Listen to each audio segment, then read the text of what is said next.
कृष्णाय गोविंदाय हरे परमात्मने प्रणता क्लेश नाशाय गोविंदाय नमो नमः। श्री परमात्मने नमः। श्री व्यास जी के शिष्य परम बुद्धिमान लोमहर्षण ने एकांत में बैठे हुए अपने पुत्र उग्रश्रवा नामक सूत से कहा, बेटा तुम ऋषियों के आश्रम जाओ और उनसे पूछने पर धर्म का वर्णन करो। तुमने मुझसे जो संक्षेप में सुना है वो उन्हें विस्तार पूर्वक सुनाओ। मैंने महर्षि वेद व्यास जी से पुराणों का ज्ञान प्राप्त किया है और तुम्हें बतला दिया। अब मुनियों के समक्ष तुम उनका विस्तार के साथ वर्णन करो। प्रयाग में कुछ महर्षियों ने जो उत्तम कुलों में उत्पन्न हुए थे साक्षात भगवान से प्रश्न किया था। वे किसी पावन प्रदेश को जानना चाहते थे। भगवान नारायण ही सबके हितैषी हैं। वे धर्मानुष्ठान इच्छा रखने वाले उन महर्षियों के पूछने पर बोले, मुनिवरों, ये सामने जो चक्र दिखाई दे रहा है इसकी कहीं तुलना नहीं है।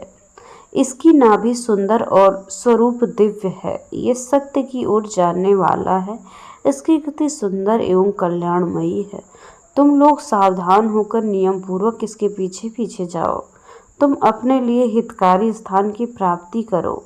ये धर्म में चक्र यहाँ से जा रहा है।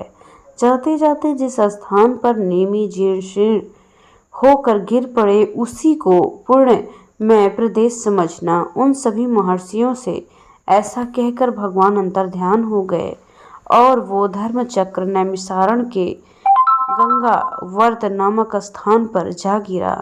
तब ऋषियों ने निमिषीर्ण होने के कारण उस स्थान का नाम नैमिष रख दिया। नैमिषारण्य, जो कि नैमिषारण्य के रूप में दीर्घकालीन तक चालू रहने वाले यज्ञों का अनुष्ठान करने के लिए जाना जाता है।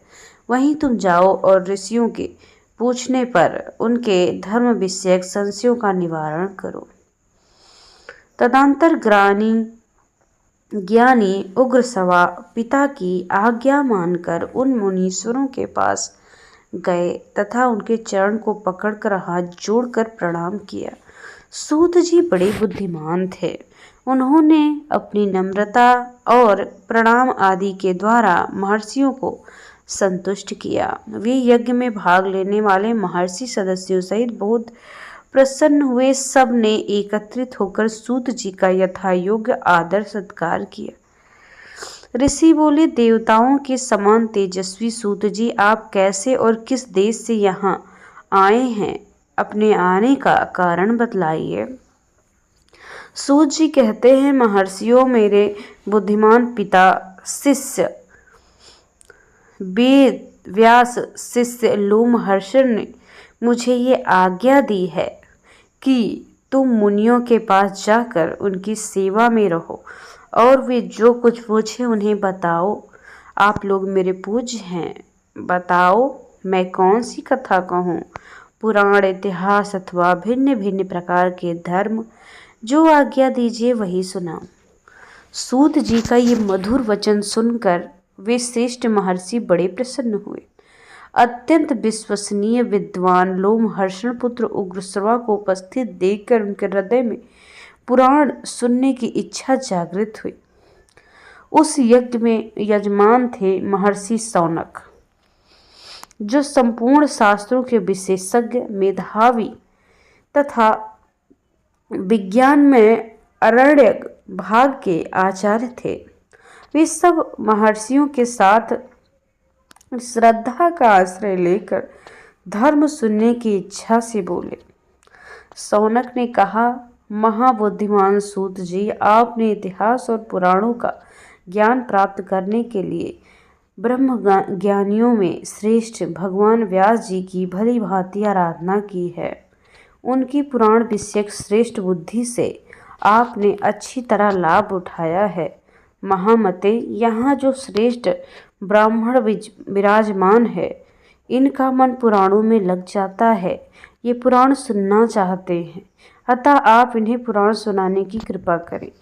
ये सभी श्रोता जो यहाँ एकत्रित हुए हैं बहुत श्रेष्ठ हैं। भिन्न भिन्न गोत्रों में इनका जन्म हुआ है। ये वेदवादी ब्राह्मण अपने अपने वंश का पौराणिक वर्णन सुने। इस दीर्घकालीन यज्ञ के पूर्ण होने तक आप मुनियों को पुराण सुनाइए। महाप्राज्ञ, आप इन सब लोगों के पद्म पुराण की कथा आप लोगों के समीप मैं कहने जा रहा हूँ। पद्म की उत्पत्ति कैसे हुई और ब्रह्मा जी का आविर्भाव किस प्रकार तथा कमल से प्रकट होने की क्या कथा है, ये सब बातें बताइए। उनके इस प्रकार प्रश्न पूछने पर लोमहर्षण कुमार सूत जी ने सुंदर वाणी में सूक्ष्म अर्थ से भरा हुआ न्याय युक्त वचन कहा। महर्षियों, आप लोगों ने जो मुझे पुराण सुनाने की आज्ञा दी है, इससे मुझे बड़ी प्रसन्नता हुई। ये मुझ पर आपका महान अनुग्रह है। संपूर्ण धर्मों के पालन में लगे रहने वाले पुराण वेदता विद्वानों ने जिनकी भली भांति व्याख्या की है, वो पुराणोक्त विषयों को मैंने जैसे सुना उसी रूप में आप सबके समक्ष सुनाऊंगा। सूत जी की दृष्टि में सूत जाति का सनातन धर्म यही है कि वो देवताओं, ऋषियों और अमित तेजस्वी राजाओं की वंश परंपरा को धारण करे, उसे याद रखे तथा इतिहास और पुराणों में जिन ब्रह्मवादी महात्माओं का वर्णन किया है उनकी स्तुति करे। क्योंकि सब वेन कुमार राजा पृथु का यज्ञ जब इसी प्रकार प्रारंभ होता है, उस समय सूत और मगध ने पहल उन महाराज की स्तुति की तथा स्तुति से संतुष्ट होकर महात्मा पृथु ने उन दोनों को वरदान दिया। वरदान में उन्होंने सूत को सूत नामक देश और मगध को मगध राज्य दिया। क्षत्रिय के वीर से ब्रह्माणी के गर्भ से जिसका जन्म होता है वो सूत कहलाता है। ब्राह्मणों ने मुझे पुराण सुनाने का अधिकार दिया है। अपने धर्म का विस्तार करके ही मुझे पुराण की बातें पूछिए। इसलिए इस भूमंडल में जो सबसे उत्तम एवं ऋषियों द्वारा सम्मानित पद्म पुराण है, उसकी कथा मैं शुरू करता हूँ। श्री कृष्ण द्वैपायन व्यास जी साक्षात भगवान नारायण स्वरूप है। वे ब्रह्मवादी, सर्वज्ञ, संपूर्ण लोक में पूजित और अत्यंत तेजस्वी। उन्हीं से प्रकट हुए पुराणों का मैंने अपने पिता के पास रहकर अध्ययन किया। पुराण सब शास्त्रों के पहले से विद्यमान है। ब्रह्मा जी ने सबसे पहले पुराणों का स्मरण किया था। पुराण त्रिवर्ग अर्थात धर्म, अर्थ, काम के साधक एवं परम पवित्र है। उनकी रचना 100 करोड़ श्लोकों में हुई है। समय के अनुसार इतने बड़े पुराणों का श्रवण और पाठन करने से असंभव देख स्वयं भगवान उनका संक्षेप करने के लिए प्रत्येक द्वापर युग में व्यास रूप में अवतार लेते हैं और पुराणों को 18 भाग में बांटकर उन्हें 4 लाख श्लोकों में सीमित कर देते हैं। पुराणों का ये संक्षिप्त संस्करण ही भूमंडल को प्रकाशित करता है। देवलोक में आज भी 100 करोड़ श्लोक का विस्तृत पुराण मौजूद है। अब मैं परम पवित्र ब्रह्म पद्म पुराण वर्णन आप सभी के सामने आरंभ करता हूँ। उसमें 5 खंड और 55,000 श्लोक है। पद्म पुराण में सबसे पहले सृष्टि खंड है, उसके बाद भूमि खंड और फिर स्वर्ग खंड, फिर पाताल खंड, तदनंतर परम उत्तम उत्तरखंड का वर्णन आया है। इतना ही पद्म पुराण है। भगवान की नाभि से महान पद्म यानी कमल प्रकट हुआ, जिससे इस जगत की उत्पत्ति हुई। उसी के वृत्तांत का आश्रय लेकर ये पुराण प्रकट हुआ है, इसलिए इसे पद्म पुराण कहते हैं। ये पुराण स्वभाव से निर्मल, उस पर श्री विष्णु भगवान के महात्म्य का वर्णन होने से इसकी निर्मलता और भी बढ़ जाती है। देवाधिदेव विष्णु ने पूर्व काल में ब्रह्मा जी के प्रति जिसका उपदेश किया था तथा ब्रह्मा जी जिसे अपने पुत्र मरीचि को सुनाते हैं वही पद्म पुराण है। ब्रह्मा जी ने इसे इस जगत में प्रचलित किया। भीष्म और पुलस्त्य का संवाद, सृष्टि क्रम का वर्णन और भगवान विष्णु की महिमा। सूत जी कहते हैं, महर्षियों जो सृष्टि रूप मूल प्रकृति के ज्ञाता तथा भावात्मक पदार्थों के दृष्टा हैं, उन्होंने इस लोक की रचना की है। वे लोक तत्व ज्ञाता तथा योग वेदता हैं, जिन्होंने योग का आश्रय लेकर संपूर्ण चराचर जीवों की सृष्टि की है और समस्त भूतों तथा अखिल विश्व के स्वामी हैं। उन सच्चिदानंद परमेश्वर को मैं नमस्कार करता हूँ। फिर ब्रह्मा, महादेव, इंद्र, अन्य लोकपाल तथा सूर्य देव को एकाग्र चित्र नमस्कार करके ब्रह्म स्वरूप वेदव्यास को प्रणाम करता हूँ।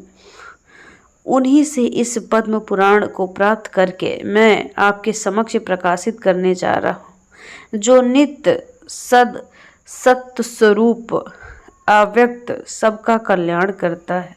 उस ब्रह्म के महत्व से लेकर विशेष पर्यंत विशाल ब्रह्मांड की सृष्टि करता है।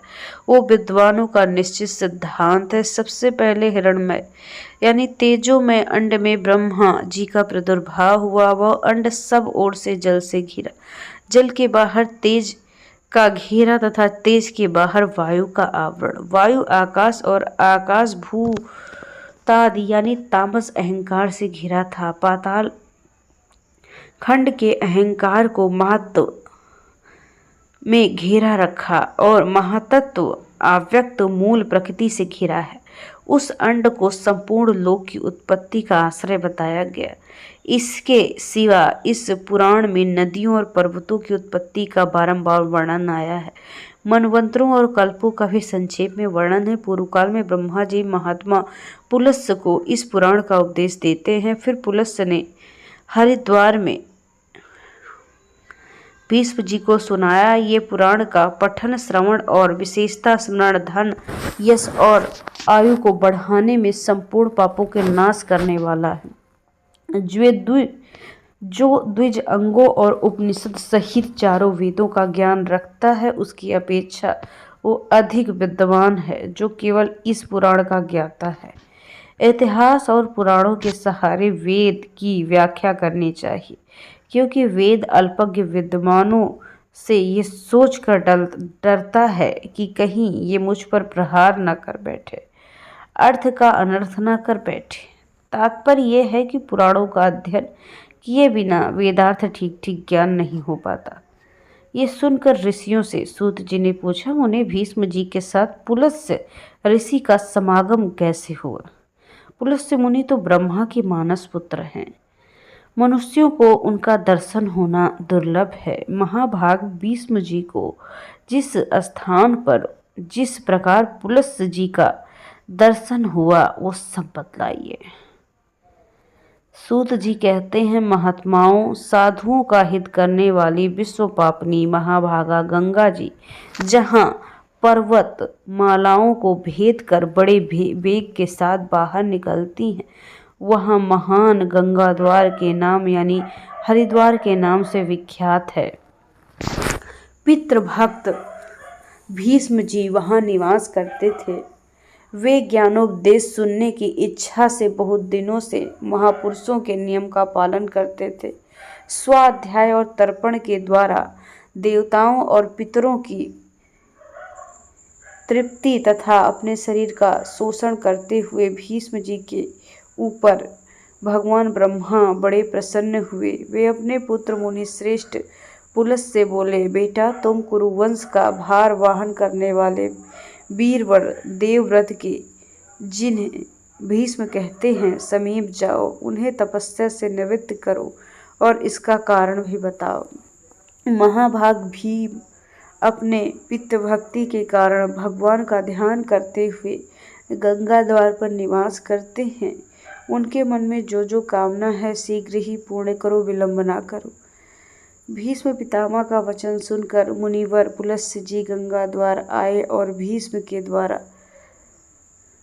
भीष्म से इस प्रकार बोले, तुम्हारा कल्याण हो, तुम्हारे मन में जो इच्छा हो उसके अनुसार वर मांगो। तुम्हारी तपस्या के पश्चात भगवान ब्रह्मा जी प्रसन्न हुए हैं। उन्होंने मुझे यहाँ भेजा है।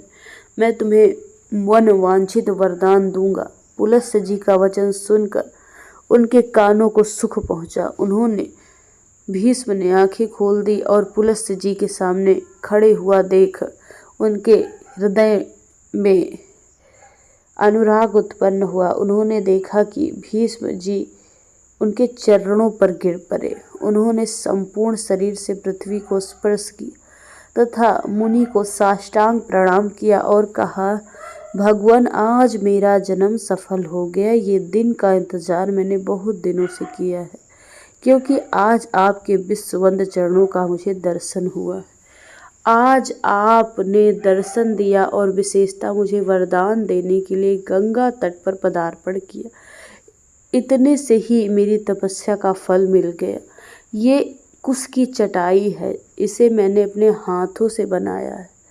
जहाँ तक हो सका इस बात का भी प्रयत्न किया है कि इस पर आप विराजमान होंगे। ये पलाश के दोनों में अर्घ प्रस्तुत किया है। इसमें दूब, चावल, कुश, सरसों, दही, शहद, जौ, दूध भी मिले।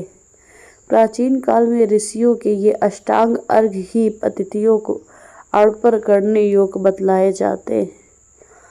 अमित तेजस्वी भीष्म के वचन सुनकर ब्रह्मा जी के पुत्र पुलस्त्य मुनि कुशासन पर बैठ गए। उन्होंने बड़ी प्रसन्नता के साथ पद और अर्घ्य स्वीकार किया। भीष्म के शिष्टाचार से उन्हें बड़ा संतोष हुआ। वे प्रसन्न होकर बोले, महाभाग, तुम सत्यवादी, दानशील, सत्य प्रतिज्ञ राजा हो। तुम्हारे अंदर लज्जा, मैत्री, क्षमा आदि सभी सद्गुण शोभा पा रहे हैं। तुम अपने पराक्रम से शत्रुओं को दमन करने में समर्थ हो। साथ ही धर्मज्ञ, कृतज्ञ, दयालु, मधुरभाषी, सम्मान के योग्य, पुरुष को सम्मान देने वाले, विद्वान, ब्राह्मण भक्त, साधुओं पर स्नेह रखने वाले वत्स, तुम प्रणाम पूर्वक मेरी शरण में आए हो। अतः मैं तुम पर बहुत प्रसन्न हूँ। तुम जो चाहो पूछो, तुम्हारे प्रत्येक प्रश्न का उत्तर दूंगा। भीष्म ने कहा, भगवान, पूर्व काल में भगवान ब्रह्मा जी ने किस स्थान पर रहकर देवताओं को आदि सृष्टि की थी, ये मुझे बतलाइए। उन महात्माओं ने कैसे ऋषियों तथा देवताओं को उत्पन्न किया, कैसे पृथ्वी बनाई, किस प्रकार आकाश की रचना की, किस प्रकार इस समुद्र को प्रकट किया, भयंकर पर्वत, वन, नगर कैसे बनाए, मुनियों, प्रजापतियों से सप्तशतियों और भिन्न भिन्न वर्णों की, वायु को, गंधर्व को, यक्षों को, राक्षसों को, तीर्थों को, नदियों को, सूर्य आदि ग्रहों तथा तारों को भगवान ब्रह्मा ने किस तरह उत्पन्न किया, इन सब बातों का वर्णन कीजिए। पुलस्त्य जी ने कहा, पुरुष श्रेष्ठ भगवान ब्रह्मा साक्षात परमात्मा है। वे परसे से भी पर तथा अत्यंत श्रेष्ठ हैं। उनमें रूप, वर्ण आदि का अभाव है। वे यद्यपि सर्वत्र व्याप्त हैं, तथापि ब्रह्म स्वरूप इस विश्व की उत्पत्ति करने के कारण विद्वानों के द्वारा ब्रह्मा कहलाते हैं। उन्होंने पूर्व काल में जिस प्रकार सृष्टि की रचना की, वो सब मैं बता रहा हूँ। सुनो, सृष्टि के प्रारंभ में जब जगत के स्वामी ब्रह्मा जी कमल के आसन पर बैठे, तब सबसे पहले उन्होंने महातत्व को प्रकट किया। फिर महातत्व से ही वैकारिक, सात्विक, राजस तथा भूत आदि तामस पर 3 प्रकार के अहंकार का उद्भव हुआ। वे कामेंद्रियों सहित ज्ञानेंद्रियों तथा पंचभूतों का कारण है। पृथ्वी, जल, तेज, वायु, आकाश, ये 5 भूत हैं। इनमें से एक एक स्वरूप का क्रमशः वर्णन करता हूँ, जो आप लोग सुनो। भूत आदि यानी तामस अहंकार के द्वारा ये शब्द मात्र, तन्मयता, रूप, आकाश को सब ओर से आच्छादित करता है। तन्मात्रा रूप आकाश से विकृत होकर स्पष्ट तन्मात्रा की रचना, उससे अत्यंत बलवान वायु का तदंतर आकाश से आच्छादित होने पर वायु तत्व में आया हुआ रूप तन्मात्रा की सृष्टि है। वही वायु से अग्नि के रूप में प्रकट हुई है, उसका गुण कहलाता है। तत्पश्चात स्पर्श तन्मात्रा वाले वायु ने रूप तन्मात्रा वाले तेज को सब ओर से आवृत किया। इसी अग्नि तत्व से विकार से प्राप्त हो रस तन्मात्रा को उत्पन्न किया गया है, उसकी जल की उत्पत्ति हुई है, जिसका गुण रस माना गया है। फिर रूप तन्मात्रा वाले तेज ने रस तन्मात्रा रूप तत्व को सब ओर से आच्छादित किया, जिससे विकृत होकर जल तत्व ने गंध तन्मात्रा की सृष्टि की, जिससे इस पृथ्वी की उत्पत्ति हुई। पृथ्वी का गुण गंध माना गया। इंद्रियां तेजस कहलाती हैं, क्योंकि वे राजस अहंकार से प्रकट हुई। इंद्रियों के अधिष्ठाता 10 देवता वैकारिक कहे गए हैं, कि उनकी उत्पत्ति सात्विक अहंकार से हुई है। इस प्रकार ऋषियों के अधिष्ठाता 10 देवता और 11वां मन ये वैकारिक माने जाते हैं। त्वचा, चक्षु, नासिका, जिह्वा और श्रोत ये 5 इंद्रियां शब्द आदि विषयों का अनुभव कराने का साधन है। अतः इन पांचों को बुद्धियुक्त अर्थात ज्ञानेंद्रिय कहते हैं। गुदा, उपस्थ, हाथ और वाक ये क्रमशः मल त्याग, मैथुन जनित सुख, शिल्प निर्माण, हस्त कौशल, गमन, शब्दोच्चारण इन कर्मों में सहायक, इसे ही कामेंद्रिय कहते हैं। वीर, आकाश, वायु, तेज, जल और पृथ्वी ये क्रमशः शब्द आदि उत्तरोत्तर गुण से युक्त हैं, अर्थात आकाश गुण शब्द, वायु गुण शब्द और स्पर्श तेज गुण शब्द। स्पर्श रूप जल के स्पर्श, स्पर्श रूप और रस तथा पृथ्वी के शब्द स्पर्श रूप रस एवं गंध ये सभी गुण हैं। उन पांचों भूत शांत, घोर और मूढ़ हैं, अर्थात सुख, दुख और मोह से युक्त हैं, अतः वे विशेष कहे जाते हैं। ये पांचों भूत अलग अलग रहने पर भिन्न भिन्न प्रकार की शक्तियों से संपन्न है, अतः परस्पर संगठित हुए बिना, पूर्णतः मिले बिना ये प्रजा की सृष्टि करने में समर्थ न हो सके। इसी से परम पुरुष परमात्मा के संकल्प द्वारा इसमें प्रवेश किया गया। महातत्व से लेकर विशेष पर्यंत सभी पुरुष द्वारा अधिष्ठित होने के कारण पूर्ण रूप से एक तत्व को प्राप्त हुए। इस परस्पर मिलकर दूसरे का आश्रय लेने वाले अंड की उत्पत्ति हुई। भीष्म जी उस अंड में ही पर्वत और द्वीप समूह सहित सभी ग्रहों, तापों से संपूर्ण लोक तथा देवता, असुर और मनुष्यों के समस्त प्राणी उत्पन्न हुए। वही अंड पूर्व की अपेक्षा 10 गुना से अधिक जल, अग्नि, वायु, आकाश, भूत आदि अर्थात तामरस अहंकार से आवृत है। भूत आदि महातत्व से घिरा है तथा सब प्रकार से महातत्व भी अव्यक्त से आवृत है। भगवान विष्णु स्वयं ही ब्रह्मा की संसार की सृष्टि में प्रवृत्त होते हैं। जब तक कल की स्थिति बनी रहती है, तब तक वे युग युग में अवतार धारण करके समूची सृष्टि की रक्षा करते हुए विश्व सद्गुण धारण किए हैं। उनके पराक्रम की कोई सीमा नहीं है। राजेंद्र, जब तक कल्प का अंत होता है, वे अपना ताम प्रधान रौद्र रूप प्रकट करते हैं, प्राणियों का संहार करते हैं, सब प्रकार भूतों का नाश करके संसार को एक वर्ण में जल में निमग्न करके सर्वरूपधारी भगवान स्वयं शेषनाग सैया पर शयन करते हैं। फिर जागने पर ब्रह्मा का रूप धारण कर वे नए सिरे से संसार की सृष्टि करते हैं। इस तरह ही भगवान जनार्दन सृष्टि पालन संहार करने वाले ब्रह्मा विष्णु शिव का नाम धारण करते हैं। वे प्रभु सृष्टा होकर स्वयं अपनी सृष्टि करते हैं, पालक होकर पालनीय रूप से अपना पालन करते हैं। वे संहारकारी होकर स्वयं अपना ही संहार करते हैं। पृथ्वी, जल, तेज, वायु और आकाश वे सभी हैं, क्योंकि अविनाशी विष्णु ही भूतों के ईश्वर और विश्वरूप है, इसलिए प्राणियों में स्थित सर्ग आदि उन्हीं में सहायक है।